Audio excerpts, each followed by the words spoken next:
پیارے دوستو، knowledge to grow کے اسلامک نالج سیگمنٹ میں حاضر خدمت ہیں، اور آج ہم بات کریں گے حضرت ہود علیہ السلام اور قوم عاد کے واقعات کے حوالے سے۔ اللہ تعالیٰ نے حضرت ہود علیہ السلام کو قوم عاد پر بھیجا۔ وہ بہت ہی دراز قد اور چوڑے جسم کے تھے، اور ان کی جو ہیئت تھی، وجاہت تھی، وہ بہت ہی خوفناک تھی۔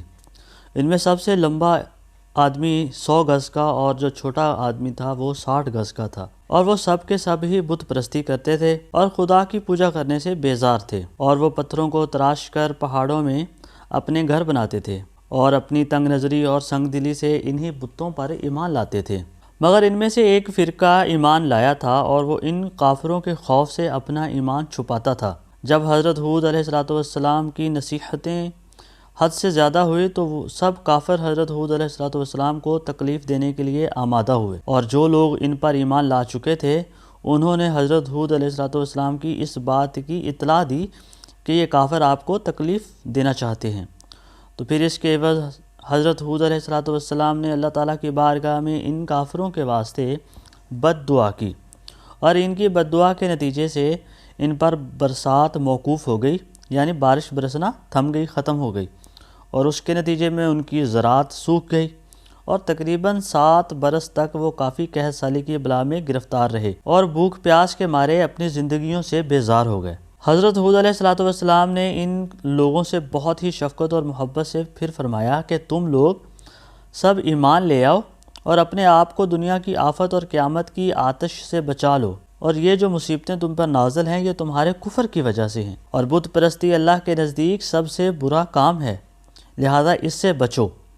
اور وہ لوگ جو ہمیشہ کی طرح حضرت ہود علیہ السلام سے بڑی ہی بے ادبی اور گستاخی سے کہتے تھے کہ ہم تمہارے کہنے سے اپنے بتوں کی پوجا کو نہیں چھوڑیں گے، اور اپنے دین سے، یعنی جو دین باطل تھا ان کا، اس سے کبھی منہ نہیں موڑیں گے۔ اور اس زمانے کا یہ دستور اور رواج تھا کہ جب کوئی بڑی مشکل یا مصیبت آتی تھی تو وہ لوگ حرم مکہ میں جا کر دعا کرتے، اور پھر اللہ تعالیٰ ان کی دعائیں قبول کرتا۔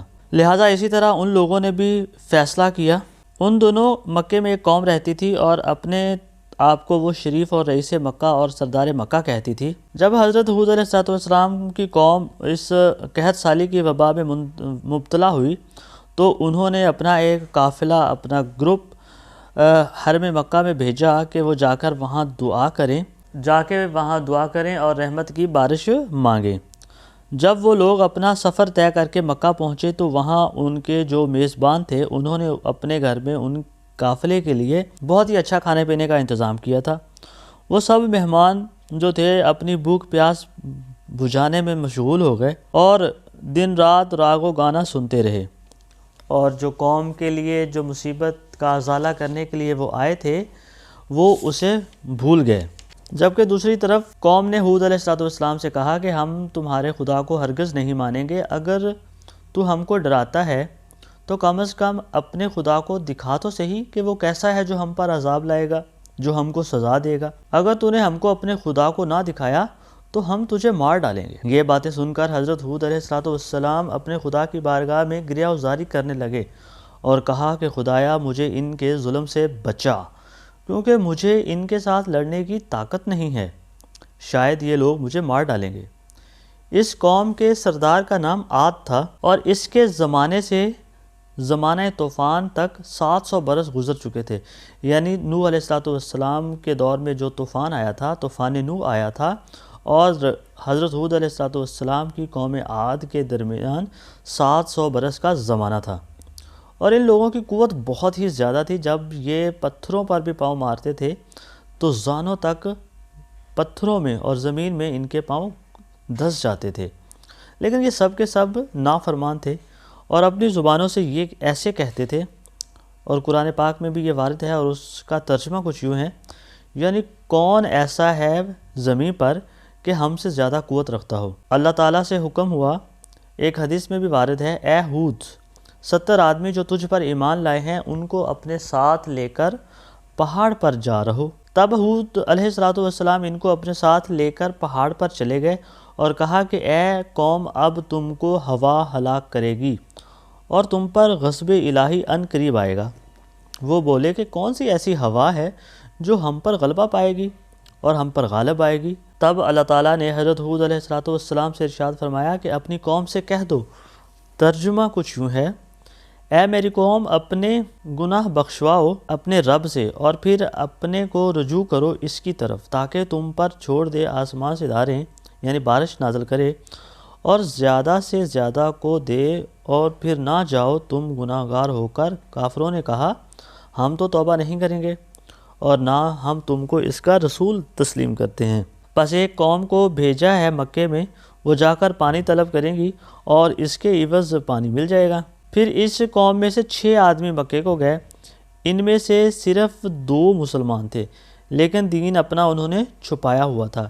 ان دونوں کا نام مزید اور لکیم تھا، ان کے سردار کا نام کیل تھا۔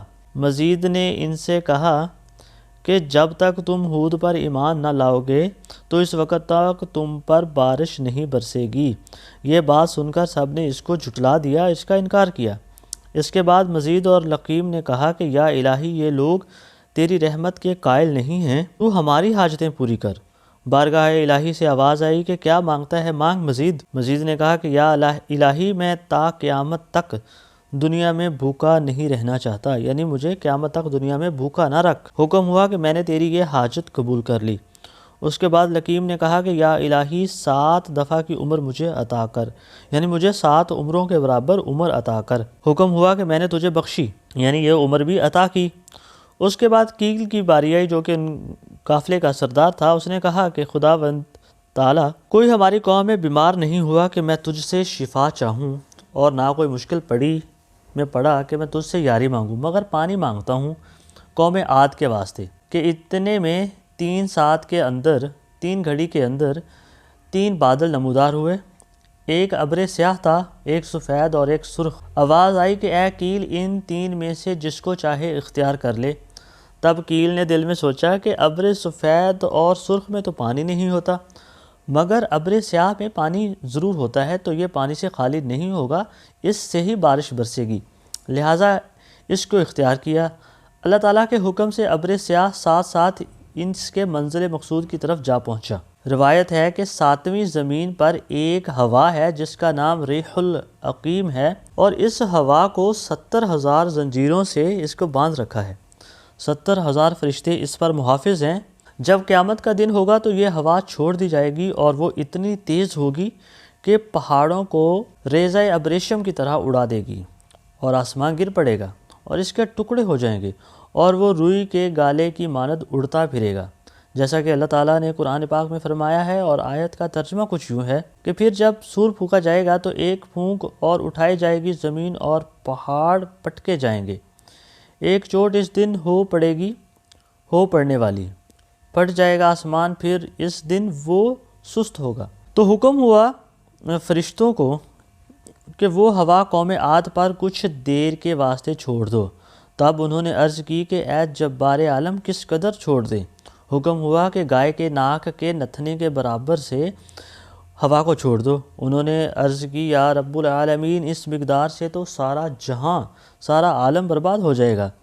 تب حکم ہوا کہ سوئی کے ناکے کے سوراخ کے برابر اس ہوا کو چھوڑ دو، اس ریح العقیم کو چھوڑ دو۔ جب انہوں نے تعمیل خدا کی تو اس ہوا کو سوئی کے سوراخ کے برابر سے چھوڑا، تو وہ ہوا مانند سیاہ بادل کے پہاڑ کی طرف نکل پڑی۔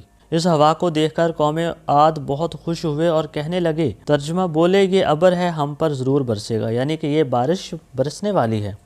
حضرت ہود علیہ السلام نے کہا، ترجمہ کوئی نہیں، وہ یہی ہے جس کی تم لوگ شتابی کرتے ہو، اور یہ ہوا ہے جس میں دکھ کی مار ہے، یعنی یہ ہوا عذاب علیم ہے۔ اور جب ہوا نکلی تو کافروں نے کہا کہ اے ہود، تو نے جو خوشخبری پہنچائی جس سے ہم خنک تر ہوں گے۔ ہود علیہ السلام نے فرمایا، اے کافروں، ذرا صبر کرو، اللہ تعالیٰ کی طرف سے تم پر عذاب علیم پہنچتا ہے۔ وہ اس خبر کو سن کر تقریباً 7 لاکھ مرد 3 پہاڑوں کے دامن میں جا رہے، یعنی اس جگہ پہ جا پہنچے جہاں پہ 3 طرف سے پہاڑ تھے، اور چوتھی طرف وہ خود کھڑے ہو گئے جہاں ہوا کی طرف سے ایک بھی رستہ نہ تھا۔ اور یہ سب آپس میں اس طرح کھڑے ہوئے کہ ایک دوسرے کے ہاتھ پکڑ لیے اور اپنے پاؤں کو گھٹنوں تک زمین میں گاڑ لیا، اور مرد و عورت لڑکے بالے چار پاؤں کو بیچ میں اپنے حصار میں لے لیا اور کہنے لگے کہ اس طرح تین طرف تو پہاڑ ہیں اور ایک جانب ہم سب اس طرح مضبوطی سے کھڑے ہیں، تو دیکھتے ہیں کہ ہمارے بیچ میں سے یہ ہوا کیسے گزرتی ہے اور ہم پر کس طرح غلبہ پا سکتی ہے۔ جب متکبروں نے اپنی قوت کا غرور کیا تو اچانک ایک آواز رعد کی آئی اور ہوا نے اس قدر زور کیا کہ پہلے مکانات اور محل جتنے بھی تھے سب کو جڑ سے اکھاڑ کر پھینک دیا اور تمام تعمیرات برباد ہو گئیں۔ ان کی عبرت کے واسطے ان کے پاؤں کے نیچے اور ان کے سامنے سرنگو ہو گئی۔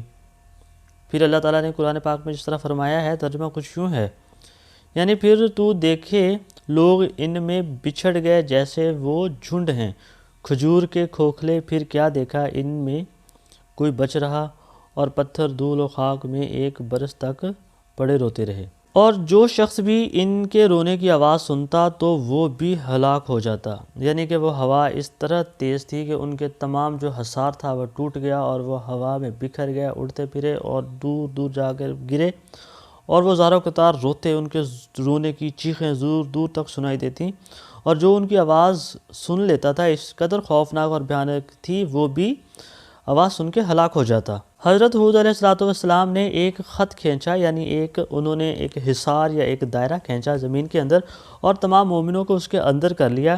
ہوا نے بہت زور لگایا مگر وہ جو لوگ مومن تھے اور اس خط کے اندر تھے ان کو ذرا بھی وہ کچھ نقصان نہ پہنچا سکی، وہ بالکل صحیح سلامت رہے۔ جیسا کہ اللہ تعالیٰ نے قرآن پاک میں فرمایا ہے کہ جو شخص اللہ کا ہو جاتا ہے تو پھر اس کا اللہ ساتھی ہوتا ہے۔ اس کے بعد حضرت ہود علیہ السلام اپنی قوم کو یعنی کہ مومنوں کو جو ان پر ایمان لائے تھے اپنے ساتھ لے کر جرہم کے پاس گئے اور کہا کہ کیا تو نے عذاب الہی دیکھا ہے؟ اس نے کہا ہاں میں نے دیکھا ہے۔ تب ہود علیہ السلام نے فرمایا کہ کہہ دو لا الہ الا اللہ ہود رسول اللہ۔ وہ ملعون بولا کہ جب تک تم اس قوم کو زندہ نہیں کرو گے میں تجھ پر ایمان نہیں لاؤں گا۔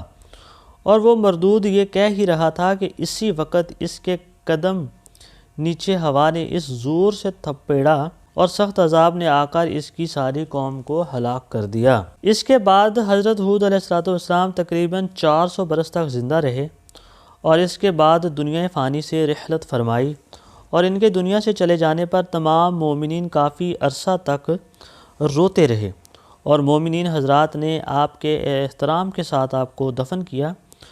اور ایک روایت میں ہے کہ حضرت ہود علیہ السلام کے انتقال کے بعد ان کے ماننے والے مومنین 100 سال تک زندہ رہے۔ اس کے بعد ان لوگوں نے انتقال کیا اور ان کی اولاد بھی اپنے آبائی دین پر ایک عرصہ تک قائم رہی۔ پھر یہ ان کی جو آبادی ہے وہ ایک کثیر آبادی میں بدل گئی تھی۔ اتفاقاً ایک روز ایسا ہوا کہ شیطان مردود ان کے پاس آیا اور اس نے ان لوگوں سے کہا کہ تم سب کس کو پوجتے ہو؟ تو انہوں نے کہا کہ ہم زمین و آسمان کے خدا کو پوجتے ہیں۔ ابلیس لعین نے کہا کہ کیا تم نے کبھی خدا کو دیکھا ہے؟ انہوں نے کہا کہ نہیں۔ تو شیطان نے یہ سن کر ان سے کہا کہ تم اس پتھر سے ایک بت بناؤ اور اس کو پوجا کرو، وہ روز قیامت تمہارے لیے شفاعت ہوگا، شفیع ہوگا۔ ان لوگوں نے ابلیس کی باتوں پر یقین کر لیا اور ایک بت بنا کر اس کو میدان میں رکھا اور اس کی پوجا کرنے لگے، اور یہ بت کو ایک عظیم الشان تخت بچھا کر سونے کی کرسی لگا کر اس پہ رکھتے اور اس پہ اس کی پوجا کرتے۔ اس کے بعد ابلیس نے ان کو کہا کہ تم اس کو سجدہ کرو۔ ابلیس کے کہنے پر سب نے سجدہ کیا اور وہ سب کافر ہو گئے، اور اسی جگہ ایک انہوں نے گنبد بنایا جسے کہ معبد خانہ قرار دیا، نعوذ باللہ من ذالک۔ پھر اللہ تعالیٰ نے اپنے حکم سے ایک مچھر کو بھیجا اور اس نے اس گنبد کو چھید کر کے بت کے اندر جا کر خرطوم اپنا اس کے سر میں چبو دیا، یعنی اپنا وہ جو پروبوسس ہوتا ہے، اپنا ڈنک والا نشان ہوتا ہے، اس میں چبو دیا اور کرسی سمیت اس کو اٹھا کر دریائے محیط میں ڈال دیا۔ تمام کافر یہ منظر دیکھ کر حیران و پریشان ہوئے اور کہنے لگے اب ہم کس کو پوجیں گے؟